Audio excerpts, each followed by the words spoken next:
రాష్ట్రాన్ని చిన్నగా చేస్తాడు. ప్రభుత్వ ఉద్యోగుల పరిస్థితి అట తెలంగాణలో బాగా లేకుండానట, ఉమ్మడి ఆంధ్రప్రదేశ్లో బాగుండేనట. ఎందుకు 73% జీతం పెంచినందుకు బాగా లేకుండేనా? లేకపోతే భారతదేశంలోనే హైయెస్ట్ పే స్కేల్ కేంద్ర ప్రభుత్వ ఉద్యోగుల కంటే కూడా అత్యధికంగా జీతాలు ఇచ్చినందుకు బాగా లేకుండేనా? అత్యధికంగా పెన్షన్లు ఇచ్చినందుకు బాగా లేకుండేనా?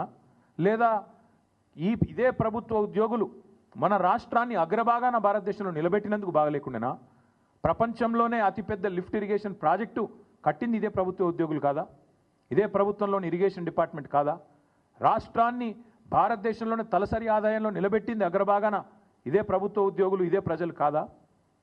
రాష్ట్రాన్ని వ్యవసాయంలో ఇబ్బడి ముబ్బడిగా ఉత్పత్తులు వచ్చినాయంటే ఒకవైపు వ్యవసాయ శాఖ అధికారులు, తెలంగాణ రైతులు అందరూ కలిసి కష్టపడితేనే కదా ఫలితాలు వచ్చినాయి. మరి అట్లాంటిది తెలంగాణలో ప్రభుత్వ ఉద్యోగుల పరిస్థితి బాగాలేదు, ఉమ్మడి ఆంధ్రప్రదేశ్లోనే బాగుండే అనే నికృష్టపు మాట ముఖ్యమంత్రి నోట రావచ్చునా? ఇవన్నీ కాకుండా పచ్చి అబద్ధాలు చెప్పడమే వీళ్ళు